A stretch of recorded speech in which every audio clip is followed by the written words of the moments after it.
আসসালামু আলাইকুম everyone, welcome back to our new video. কেমন আছেন সবাই? আলহামদুলিল্লাহ আমরা অনেক ভালো আছি।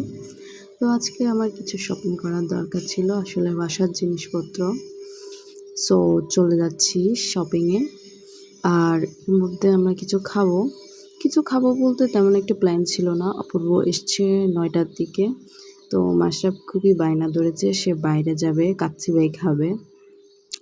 বাট আমার মনে হয় যে মানে কাচ্চিবাইটা মান্থলি একবার ঠিক আছে। এভাবে উইকে একবার খেলে শরীরও খারাপ করবে আর তার ভাতের প্রতি যে অনীহাটা সেটা আরও বেড়ে যাবে। তা আমি তাকে ভাত খাওয়ানোর বেশি ট্রাই করি এসব অয়েলি ফুডের থেকে। তো ওর বাবা তবুও বলল যে চলো আমরা খেয়ে আসি, বাট আমি যেতে দিইনি। যাই হোক, এরপরে আমরা নাস্তা-টাস্তা করে চলে গেলাম সুপার শপে। আর এখানে এসে আমি সব কিছু দেখছিলাম কি নেওয়া যায়। অনেক রকমের প্রোডাক্টই দেখছিলাম, বাট কিছু প্রোডাক্ট আমার কেন জানি অনেক বেশি পুরনো মনে হয়েছে। সো আমার মনে হয় সুপার শপ থেকে কেনার সময়ও অনেক খেয়াল রাখা উচিত। কারণ ওরা একসাথে স্টক করে, তো পরে ওই যে বাই ওয়ান গেট ওয়ান দেয়, ওগুলোর মধ্যে একটা পুরানো একটা নতুন থাকে। আমি অনেকগুলো খেয়াল করেছিলাম। কিছুটা স্কিন কেয়ার প্রোডাক্টও ছিল, ওই প্রোডাক্টগুলোই বেশিরভাগ এমন ছিল, বাই ওয়ান গেট ওয়ান ছিল। সো একটা পুরনো একটা নতুন। আর বেবি ফুডগুলো অবশ্য সবগুলোই নিউ ছিল, কারণ এগুলো বেশি সেল হয়। এরপরে মাশরাফ চলে গেল টয় কর্নারে, বেবি কর্নারে। আর এখান থেকে ও অনেকগুলা টয় নিচ্ছিল। ওর পাপা বলছিল যে তুমি কোনটা দিয়ে খেলবে। ও প্রথমে ডায়েরি নিয়েছিল, মানে যেগুলো ওর খেলনা না, এগুলা একটু বড় বেবিদের, মানে ৭-৮ বছর যাদের, তাদের জন্য লেখালেখি ও তো এখনই লিখতে পারে না। এরপরে সে এটা নিবেই। তারপরে সে বিস্কিট নিচ্ছিল, নিজে শপিং করা স্টার্ট করে দিয়েছে তার। তো আমি ওর পাপাকে বললাম যে ওকে নিয়ে আর বেশিক্ষণ থাকা যাবে না, কারণ ও অলরেডি যা শপিং করে ফেলছিল। এরপরে হচ্ছে আমাদের শপিং ডান, আর অপূর্ব এদিকে বিল পে করছিল। আর ও এদিক দিয়ে একটা জুসও নিয়েছিল, আমি ওকে ওইটা খাওয়ানোর ট্রাই করছিলাম, ও আর খাবে না। ও নিয়ে এমনই করতেছিল। এরপরে আমরা চলে যাচ্ছি বাসার দিকে।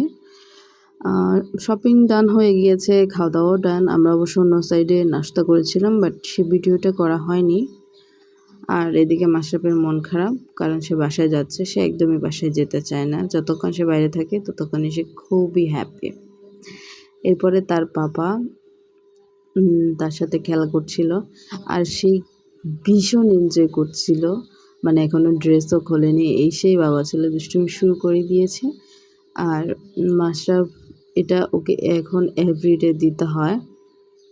ও মানে ঘুমানোর আগেও এটা নিয়ে একটু খেলা করে, ওর কাছে ভীষণই ভালো লাগে।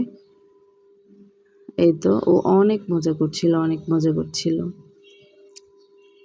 আমি চেয়েছিলাম ওকে আরও কয়েকটা টয় কিনে দিই, বাট পরে ভাবলাম যে বাসায় এমনিতেও প্রচুর টয় রয়েছে, এতগুলো কিনে দিব না, আবার গেলে আরেকটা কিনে দিব। যেহেতু প্রতি মাসে একবার করে যাওয়া হয়, সো অনেকগুলাই খেলনা জমে গেছে ওর।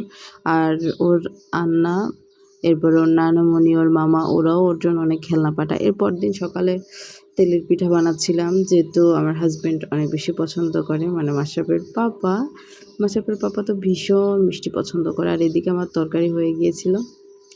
সো দুপুরে মাশরাফের জন্য আমি একটু শিং মাছ দিয়ে আলু রান্না করেছিলাম। অনেকদিন ওকে শিং মাছ খাওয়ানো হয় না। আর ও এখন দেখেন, মানে ভাত দেখে ওর খুবই মন খারাপ, একদমই খেতে চাচ্ছিল না, আর কি যে ঢং করছিল। আর বারবার বলছিল যে সে কাচ্চিবাই খাবে। বাসায় বিরিয়ানি রান্না করলে সে খেতে চায় না, বাট ওই যে বাইরের কাচ্চিবাই খেতে ওর ভীষণই ভালো লাগে। টোটালি কথা হচ্ছে, সে বাইরে যেতে ভালো লাগে, মানে বাসায় থাকতে তার ভালো লাগে না। আমি যদি তাকে ভাত আর ডাল ওই যে রেস্টুরেন্টে বসেই খাওয়াই, তাহলে তার কাছে ওইটাও অনেক ভালো লাগবে। ওর টোটালি উদ্দেশ্য হচ্ছে ওকে বাইরে নিয়ে যেতে হবে, রেস্টুরেন্টে নিতে হবে অথবা ঘোরাতে নিতে হবে। ও বাসায় পছন্দ করে না।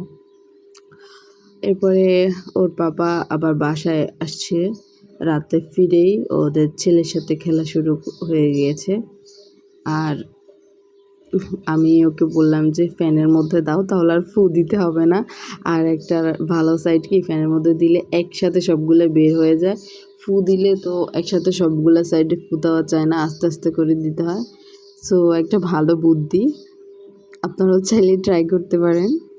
আর মাশরাফ তো কি হ্যাপি আপনারা দেখতেই পাচ্ছেন। ও একবার শুয়ে পড়ে একবার দাঁড়িয়ে যায়। এখন ও ক্লান্ত হয়ে গিয়েছে। আমি ভাবলাম যে আর দুষ্টুমি করবে না। আবার উঠে গিয়েছে, আবার শুরু করে দিয়েছে। ওর পাপা এর মধ্যে অফ করে দিয়েছে।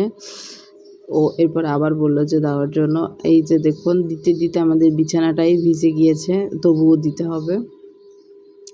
যাই হোক, এই সাইডে ওর পাপা ঘুমায়, আমার কোনো ব্যাপার না, ও ভিজার মধ্যে ঘুমাবে। সো পুরো ভিডিওটি দেখার জন্য অনেক অনেক থ্যাঙ্কস। আল্লাহ হাফেজ।